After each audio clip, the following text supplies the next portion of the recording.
Assalamualaikum warahmatullahi wabarakatuh. Yang terhormat Bapak Dr. Insinyur Gunawan STMKOM, pengampu mata kuliah Basis Data. Pada kesempatan kali ini saya akan mempresentasikan tugas 3 mata kuliah Basis Data. Perkenalkan, nama saya Setianingsih dari bidang studi Data Science Universitas Terbuka. Saya bacakan tugas untuk basis data.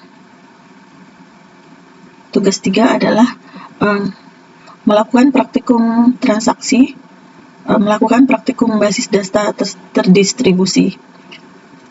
Untuk panduannya, kita bisa melihat panduan praktikum dalam e-learning. Oke. Baik, sebelum memulai praktikum transaksi pada basis data, saya akan membahas mengenai latar belakang kasus dari praktikum ini. Kasus praktikum ini mengadaptasi skema basis data rumah sakit yang telah dibuat pada praktikum sebelumnya, yaitu pada praktikum pertama. Basis data ini merepresentasikan alur operasional rumah sakit secara sederhana, meliputi pendaftaran pasien, pemeriksaan dokter, manajemen obat, serta riwayat transaksi obat. Dalam dunia nyata, rumah sakit menangani ratusan hingga ribuan transaksi harian. Agar data tetap akurat, cepat, dan aman, sistem harus mampu mengelola perubahan data secara transaksional. Artinya, setiap proses seperti input data pasien atau pembelian obat harus berhasil seluruhnya. Atau, jika terjadi gangguan, sistem harus mampu mengembalikan data ke kondisi semula tanpa kehilangan integritasnya. Entitas utama dalam basis data rumah sakit yang terlibat dalam praktikum transaksi ini meliputi pasien, yaitu ID pasien, nama pasien, alamat pasien, dan jenis kelamin, transaksi obat, ID pasien, ID obat, jumlah dan total harga, juga obat. Di sini ada ID obat, kode obat, nama obat, harga, dan stok. Nah, di sini kita bisa lihat ERD atau Entity Relationship Diagram yang sebagai, di sini kita lihat ERD sebagai dasar kita akan melakukan praktikum transaksi. Jadi dalam penerapan konsep transaksi, transaksi berfungsi untuk menjaga konsistensi data. Di dalam agar terjamin konsistensi data, terdapat beberapa properti dalam transaksi, yaitu atomicity, consistency, isolation, dan durability. Untuk konsep ACID dan penerapannya dalam kasus rumah sakit ini, untuk atomicity, pendaftaran pasien atau pembelian obat harus selesai utuh. Jika proses gagal di tengah jalan, misalnya koneksi putus, data tidak boleh tersimpan setengah-setengah. Transaksi yang dilakukan seluruhnya atau tidak sama sekali. Untuk konsistensi, stok obat harus selalu sinkron dengan transaksi. Tidak boleh terjadi stok negatif dan data pasien harus memenuhi batasan domain. Contohnya, jenis kelamin hanya 1 atau 2. Data di dalam basis data harus tetap bersifat konsisten. Isolation, banyak pasien mendaftar atau berobat secara bersamaan. Transaksi harus berjalan terisolasi sehingga tidak saling menimpa atau membaca data yang sedang diubah. Transaksi terisolasi dan tidak boleh diganggu oleh transaksi lainnya. Lalu untuk properti durability atau ketahanan, setelah transaksi dikomit, data pasien atau stok obat harus tersimpan permanen meskipun server mati seketika. Jadi, daya tahan data yang harus terjamin atau durability. Dalam praktikum transaksi ini, kita akan mencoba beberapa perintah dalam transaksi, yaitu commit, rollback, checkpoint, dan trigger dengan menggunakan basis data MySQL yang ada pada aplikasi XM. Oke, kita bisa langsung mengimplementasikan programnya. Pada praktikum ini, kita menggunakan XM dan PHPMyAdmin dan mengimplementasikan transaksi melalui store prosedur. Store prosedur adalah objek rutin yang disimpan pada basis data MySQL dan dapat menggantikan sekumpulan perintah yang sering digunakan. Jadi, store prosedur ini merupakan kumpulan-kumpulan perintah yang telah terprogram dan siap dipanggil untuk melakukan perintah oleh aplikasi. Langkah awal adalah menyiapkan XM. Kita jalankan MySQL dengan menekan tombol Start.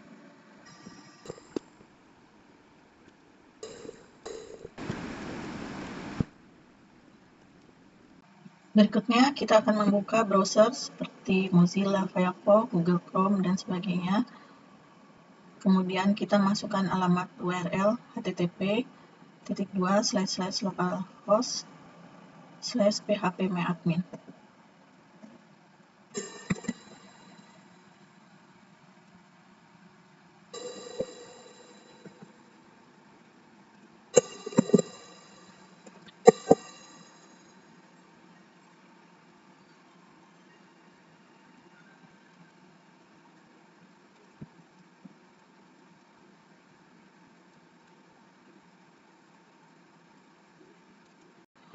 Untuk skenario pertama, untuk perintah commit, untuk penyimpanan data, kita akan membuat prosedur transaksi 1 yang tanpa commit dan transaksi 2 dengan commit. Commit ada suatu perintah untuk menandakan bahwa transaksi telah selesai dilaksanakan dan terjadi perubahan data. Sekarang kita akan membuat store prosedur. Kita pilih di sini database rumah sakit. Nah, kita mesti cek ini kalau tipenya InnoDB, berarti kita bisa melanjutkan praktikum ini. Lalu kita pilih rutin.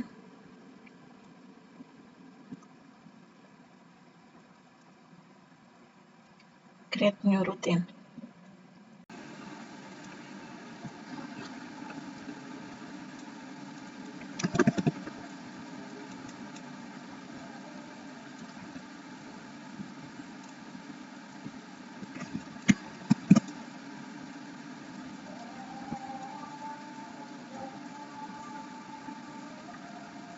Di sini sudah ada terbentuk rutin transaksi 1. Sekarang kita akan menjalankan perintah call pada SQL. Jadi kita klik SQL di sini. Kita call transaksi 1.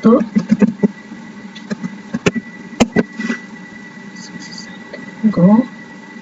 Nah, di sini kita lihat bahwa di SQL ID pasien 6 sudah ada. Karena tadi transaksi 1 itu kita tidak masukkan perintah commit, kita lihat apakah di tabel pasien ID 6 sudah masuk. Di sini kita ke pasien, lalu browse, kita lihat bahwa ID 6 belum masuk. Jadi dari sini kita bisa lihat bahwa apapun perintah yang disimpan pada transaksi, tapi kalau belum ada commit, maka data tidak akan masuk ke tabel basis data. Nah, supaya datanya bisa masuk ke tabel, kita harus modifikasi dengan menambahkan commit. Sekarang kita akan membuat transaksi kedua untuk menambahkan commit.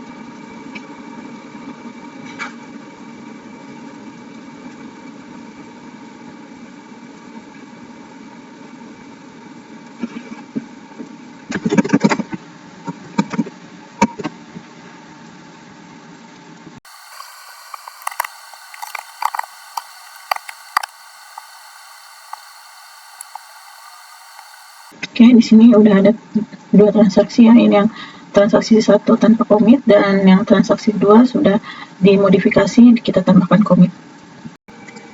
Kita ulang lagi langkah yang tadi. Kita ke SQL, lalu kita call transaksi 2.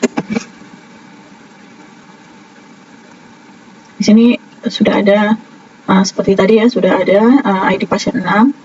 Terus sekarang kita akan lihat di tabel pasien apakah sudah ada. Nah, di sini di tabel pasien, ID pasien 6 sudah muncul. Baik, kita sudah menjalankan perintah commit. Di sini perintah commit sudah berjalan dengan baik. Kesimpulan dari commit adalah jika sebuah perintah SQL baik memasukkan, mengubah, atau menghapus data telah dijalankan namun belum sampai ke commit, maka perintah tersebut tidak akan mengubah isi data tabel, menampilkan bahwa data yang diinsert tanpa commit tidak terlihat di tabel pasien, sedangkan dengan commit, data langsung tersimpan secara permanen. Selanjutnya kita akan menjalankan perintah rollback. Jadi rollback digunakan untuk menggugurkan perintah yang sedang berjalan. Hal tersebut berguna jika ada suatu hal yang tidak diinginkan terjadi pada sistem. Rollback akan berpengaruh jika perintah yang sedang berjalan belum commit. Misalkan, kita akan menjalankan perintah update pada data di tabel pasien dengan melakukan perubahan nama pasien Poppy menjadi Danar dengan ID pasien 3. Namun dengan pernyataan rollback, maka perubahan tersebut tidak terjadi.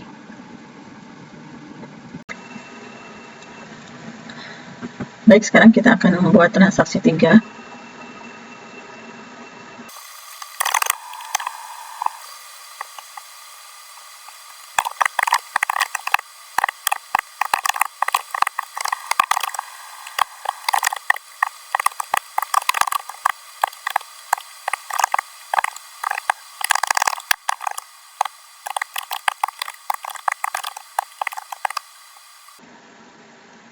Ini transaksi 3 sudah terbentuk.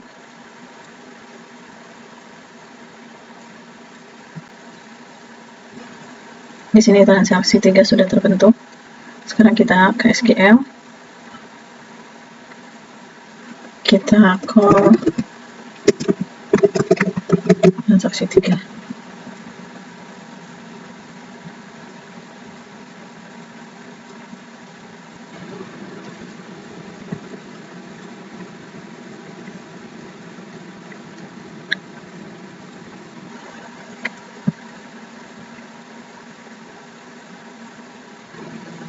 Di sini ID pasien 3 masih tetap namanya Poppy, jadi belum ada perubahan karena kita belum menggunakan perintah rollback.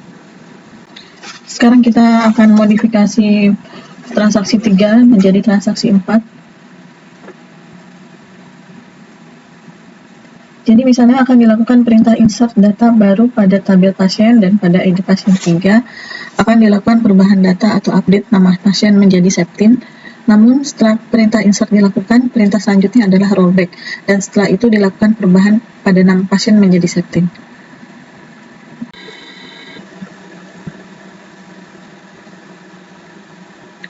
Kita buat transaksi 4.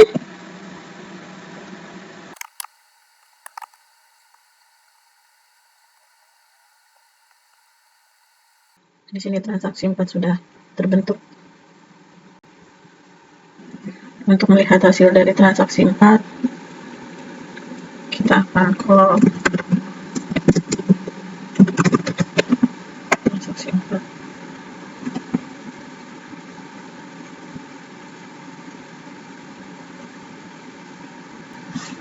Di sini tidak ada penambahan data karena di rollback, namun pada perintah update ini perubahan pada ID pasien nomor 3 berubah menjadi Septin. Selanjutnya kita akan menggunakan perintah transaksi checkpoint. Jadi checkpoint merupakan tempat titik di mana proses terakhir disimpan. Sekarang kita akan membuat transaksi yang kelima, routine name transaksi 5.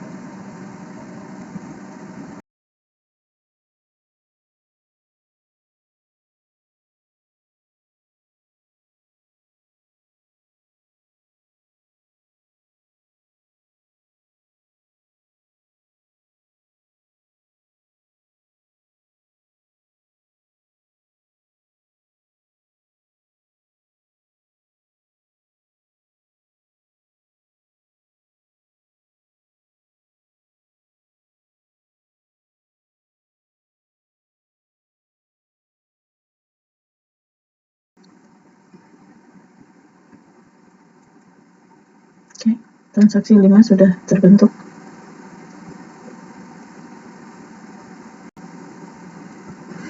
Untuk menjalankan transaksi 5, kita beri perintah call di SQL.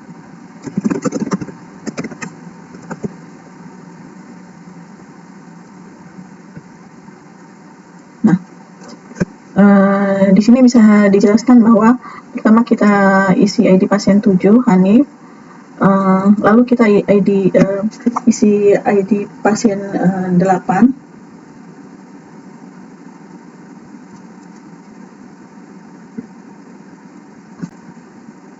Yang pasien 8 ini di rollback sehingga datanya tidak muncul di sini. Jadi yang muncul adalah ID pasien 7 dan ID pasien 9. Perintah keempat yang akan kita lakukan adalah perintah trigger. Trigger merupakan sebuah perintah atau event yang dapat memicu perubahan sebuah basis data. Event yang dapat digunakan yaitu memasukkan atau insert, perubahan atau update, dan penghapusan atau delete. Event-event tersebut ditambahkan sebuah kata kunci pemicu yang ada di dalam trigger. Terdapat 2 buah kata kunci yaitu before dan after. Untuk memahami fungsi dari trigger, kita akan membuat 2 tabel baru yaitu tabel obat dan tabel transaksi obat. Setelah itu kita akan menambahkan kedua tabel itu ke dalam ERD. Apabila tabel tersebut sudah tergabung dalam ERD, kita akan membuat contoh kasus untuk menjalankan trigger.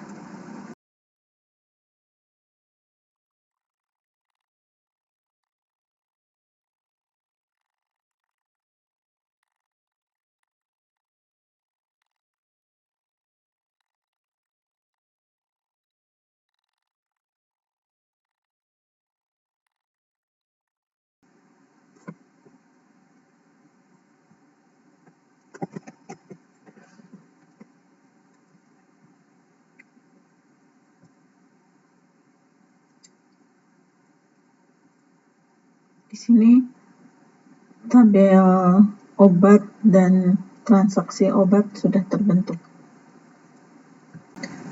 Sekarang kita akan merelasikan dengan tabel yang lain. Kita klik designer.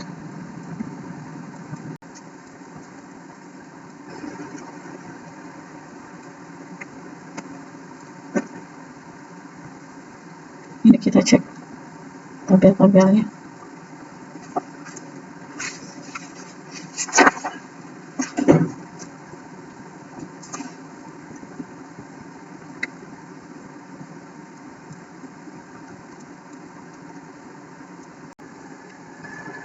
Lalu kita relasikan.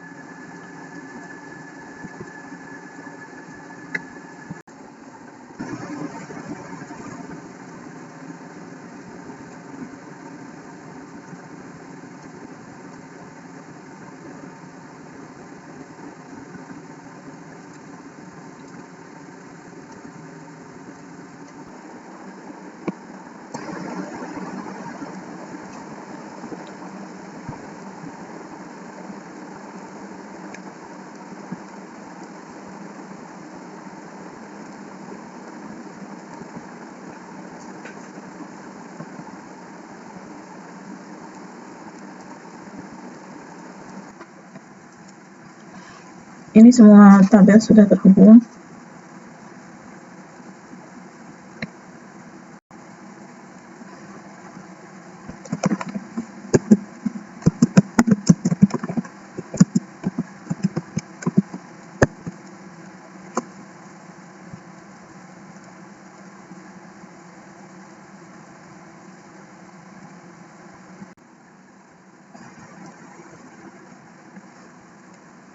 Kita masukkan dulu data, minimal 3 data di tabel obat.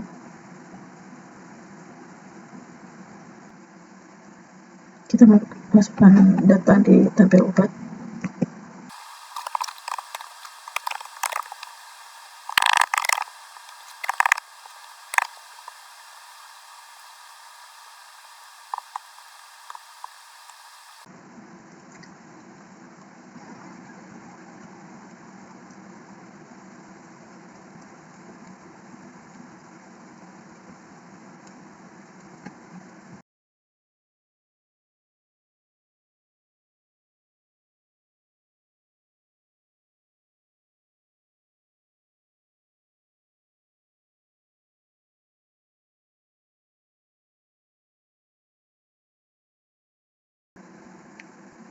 Jadi kita perhatikan tabel obat ini sudah dimasukkan 3 obat.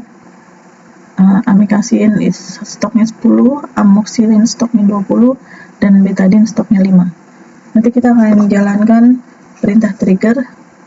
Kita lihat hasilnya.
Sini trigger sudah terbentuk.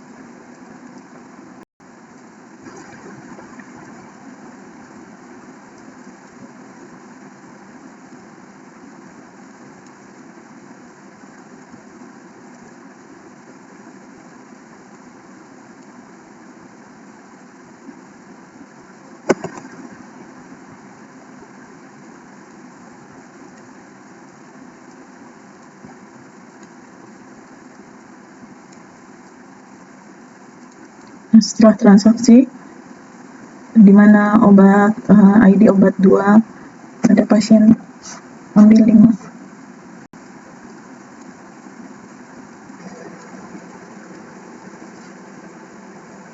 Setelah transaksi obat, di mana pasien mengambil 5 obat amoxicillin, di sini stoknya yang tadinya 20 jadi 15. Jadi kesimpulan dari trigger adalah sebagai pemicu jika ada perubahan pada baris sebuah tabel di basis data. Perubahan bisa berupa insert, update, atau delete. Baik, sekarang kita akan melanjutkan praktikum basis data terdistribusi. Jadi latar belakang dari praktikum ini adalah Dalam sistem informasi modern, ketersediaan data atau availability dan toleransi terhadap kegagalan atau fault tolerance adalah kebutuhan yang utama. Basis data terdistribusi memungkinkan data tersimpan di beberapa lokasi atau server tanpa mengurangi konsistensinya. Untuk praktikum kali ini akan mensimulasikan replikasi basis data menggunakan arsitektur master-slave dengan dua perangkat komputer yang berbeda. Komputer yang pertama sebagai master yaitu Windows 10 dengan XAMPP yang berfungsi sebagai sumber data utama, dan yang untuk komputer kedua yang Ubuntu sebagai slave adalah Ubuntu dengan LAMPP dan XAMPP Linux berfungsi sebagai salinan data yang menerima sinkronisasi real time.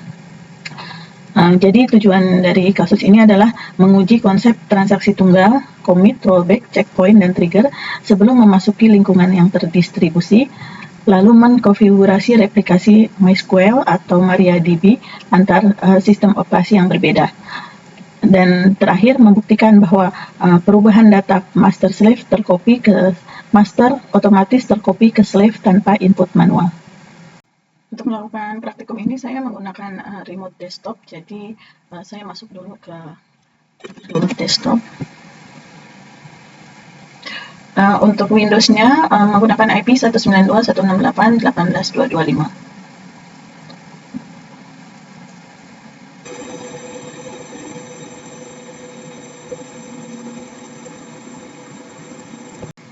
Ini kita sudah masuk ke remote desktop Windows. Sekarang kita cek connection dengan Ubuntu. Untuk Ubuntu-nya kita menggunakan IP 192.168.18.251. Sini pingnya sudah balik. Sini pingnya sudah diterima. Artinya antara Windows dan Ubuntu sudah saling terhubung. Oke, sekarang kita akan melakukan konfigurasi pada komputer Windows. Kita aktifkan dulu XAMPP.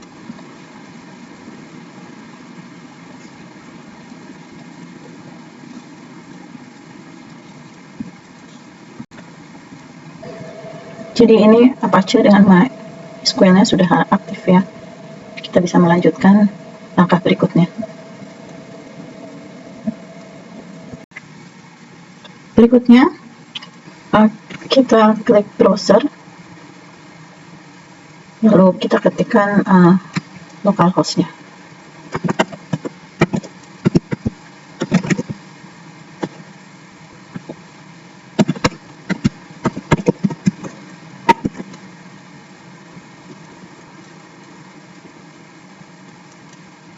Lalu kita klik menu replication.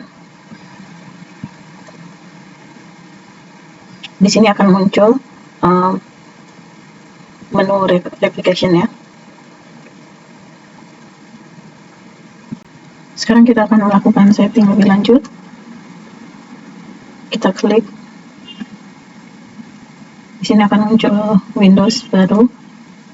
Lalu kita pilih rumah sakit.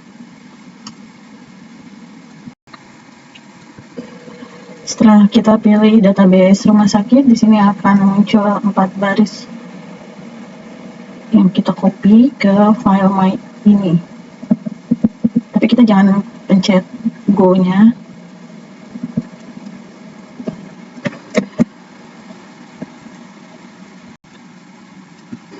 Ini kita copy ke XAMPP.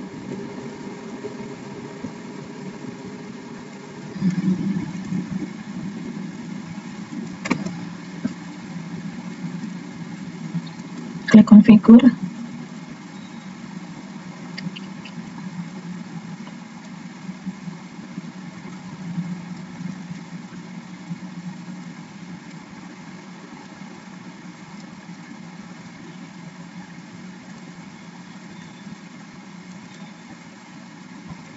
Kita copy di sini server ID-nya.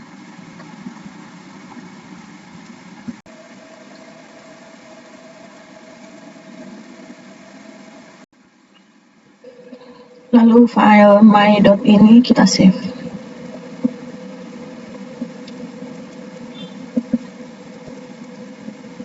Ini operasinya kita stop dulu. Lalu kita start lagi.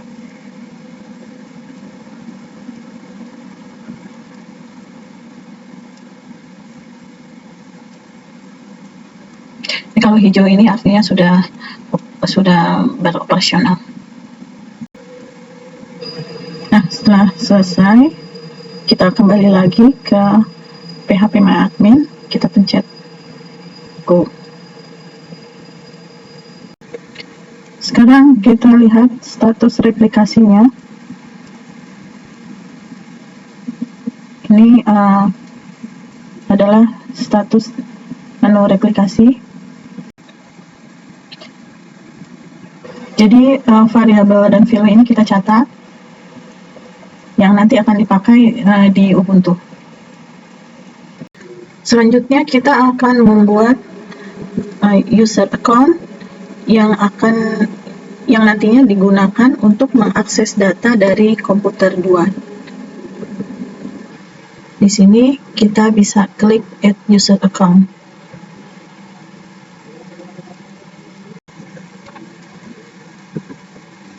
Jadi ini kita masukkan username-nya, lalu hostname adalah IP dari komputer 2.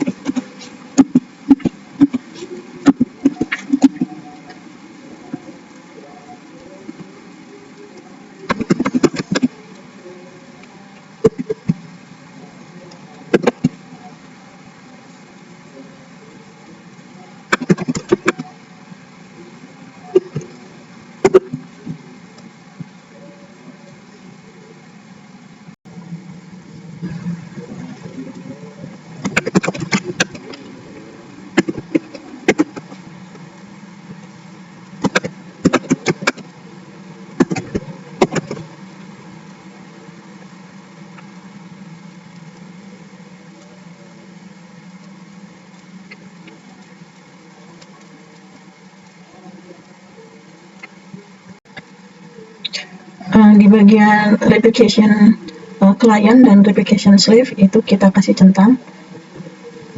Di sini penjelasannya adalah untuk mengaktifkan penggunaan pernyataan show master status, show slave status, dan show binary log, kemudian memberikan hak istimewa ke akun yang digunakan untuk komputer klien atau Ubuntu untuk menyambungkan ke server. Kalau yang untuk replication slave itu memungkinkan akun untuk minta pembaharuan data pada server.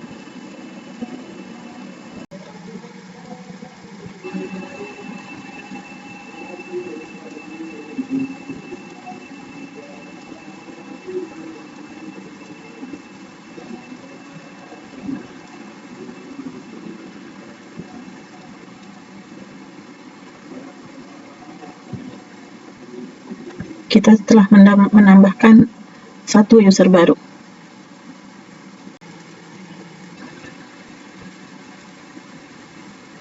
Nah, di sini user Ubuntu BD sudah terbentuk. Nah, setelah penambahan akun replikasi selesai, kita akan melakukan ekspor basis data rumah sakit dan kita simpan di dalam flash disk yang kemudian akan diimpor ke basis data komputer 2 di Ubuntu. Jadi langkahnya adalah kita klik database.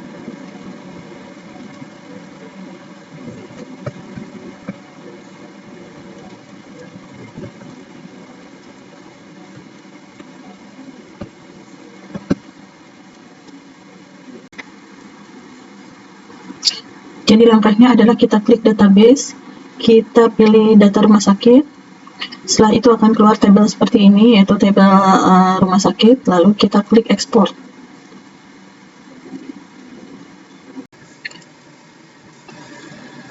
Setelah itu kita tekan export.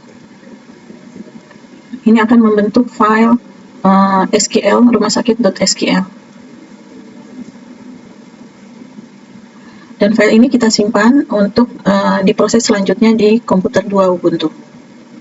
Ini saya akan masuk ke Ubuntu yang di remote desktop dengan IP-nya 192.168.18.251. Sekarang kita sudah berada di remote desktop untuk Ubuntu. Sekarang kita tekan terminal.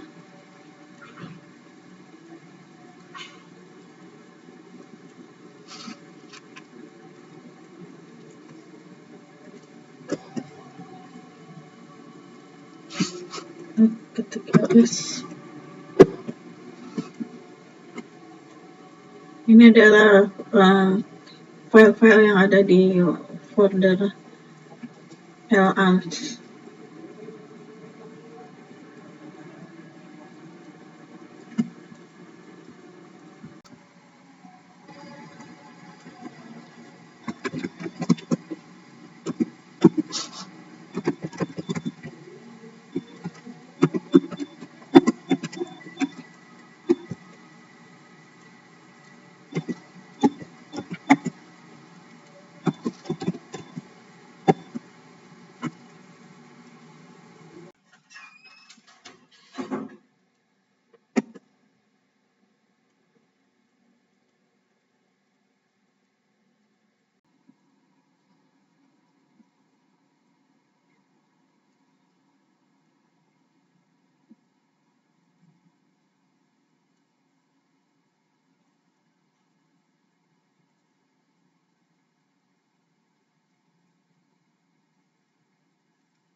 Ini kita start MySQL-nya.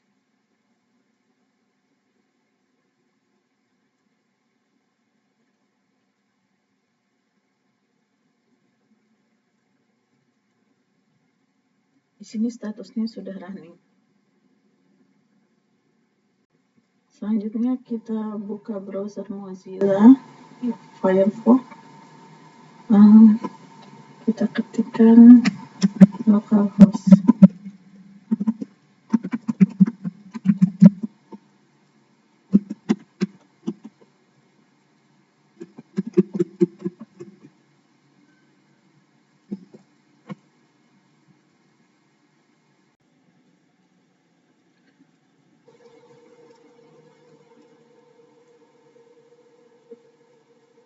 Ini kita akan membuat database. Di sini create database.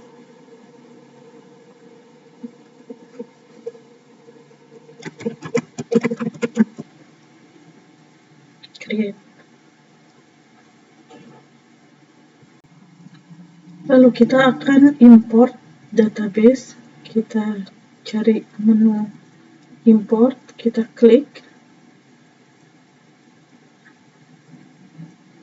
Kita browse file yang dari Windows sudah ada di dokumen. Ini kita ambil.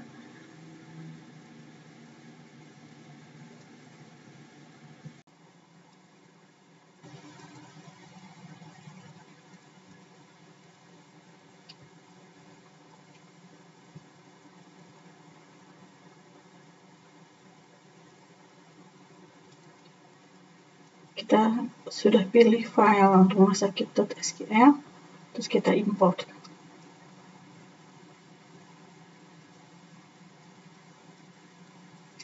Di sini import telah berhasil dengan 50 query executed. Selanjutnya kita akan melakukan replikasi master to slave, yang artinya komputer 2 hanya akan menerima perubahan basis data dari komputer 1 saja.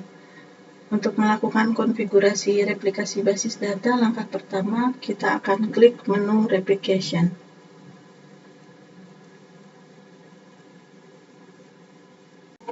Sekarang kita akan melakukan proses replikasi.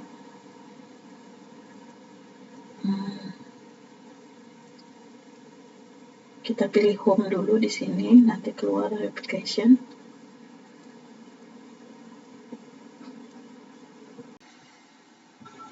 Karena ini replikasi untuk slave, jadi kita pilih yang replication.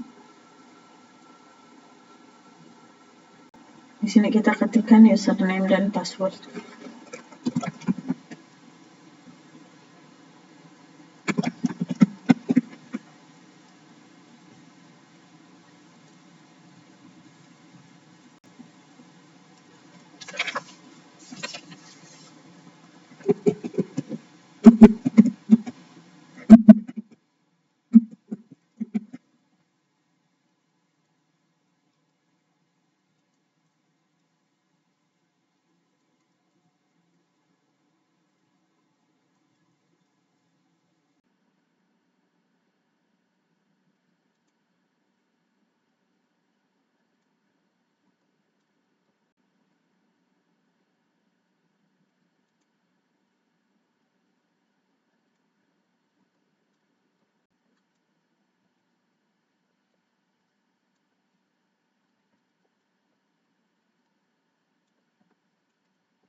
MySQL kita start dulu, restart.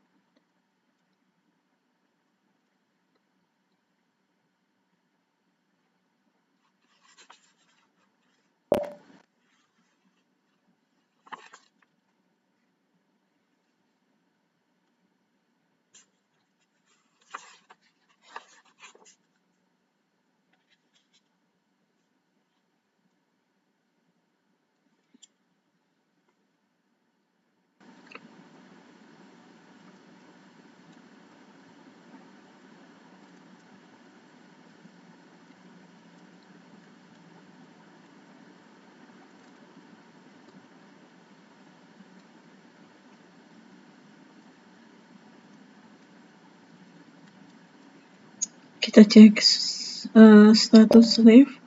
Jadi status slave harus dalam keadaan tidak aktif.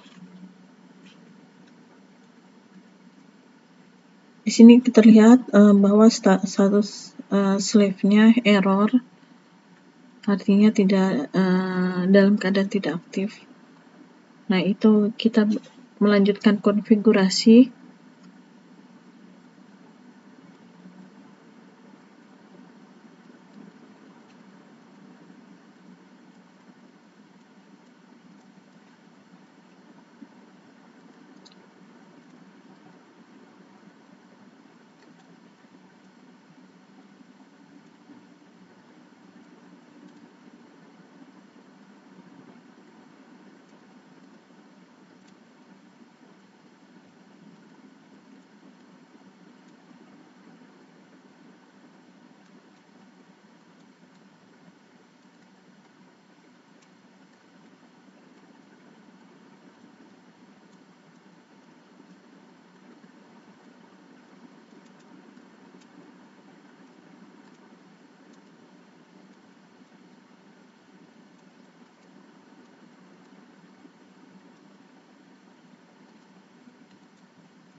sini kita lihat status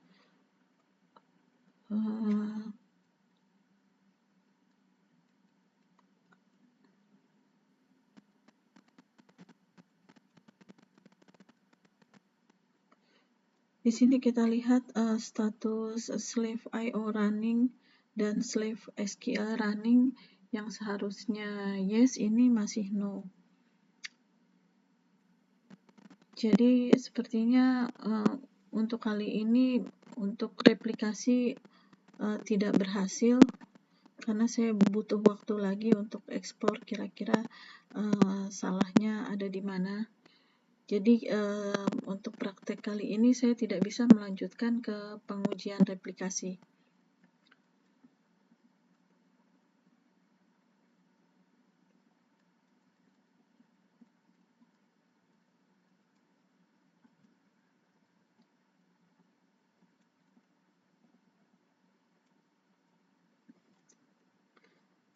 Tapi seharusnya kalau berhasil melalui skenario replikasi master slave ini, kita harusnya bisa menyinkronkan basis data rumah sakit antara Windows 10 dan Ubuntu secara real time. Perubahan pada server master otomatis terkopi ke slave tanpa input manual. Hal itu membuktikan bahwa konsep basis data terdistribusi mampu meningkatkan ketersediaan, toleransi kesalahan, dan efisiensi beban kerja sistem.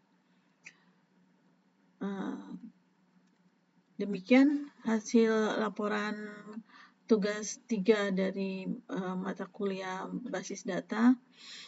Terima kasih. Wassalamualaikum warahmatullahi wabarakatuh.